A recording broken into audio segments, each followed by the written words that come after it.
Ang daming batuhan. Batuhan hanggang mamatay. This was prevalent in their religion.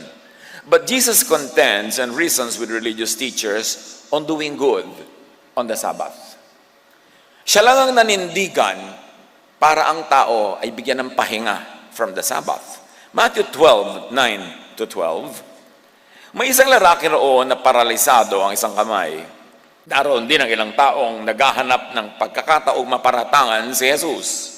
Tinanong nila si Jesus, naaayon ba sa kautusan or the letter of the law, the letter of Yahwism, Pharisees? Naaayon ba sa kautusan ang magpagaling ng may sakit kung araw ng pamamahinga?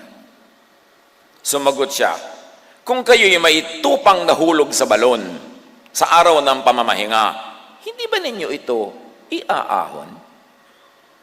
Higit na mahalaga ang isang tao kaysa isang tupa.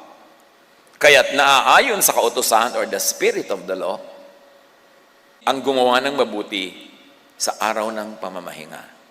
In so many words, Jesus said, yes, pag gagawin mo yung mabuti, nakakatulong, pwede mong gawin yan kahit Sabbath. Pero technically, under Jewish law, hindi pwedeng gawin yun. Hindi nga pwede maghugas ng plato, hindi ka pwede magluto. Kaya dapat pag Sabbath bukas, lutuin mo na ngayon lahat yung kakainin mo bukas at walang magtatrabaho, walang maglilinis dahil Sabbath. So ang tanong sa kanya, Sabbath ngayon, pagagalingin mo ba yan? Yung paralitiko? Sabi ni Jesus, why not? Kung gagawa ka ng mabuti, sa ikabubuti, why not?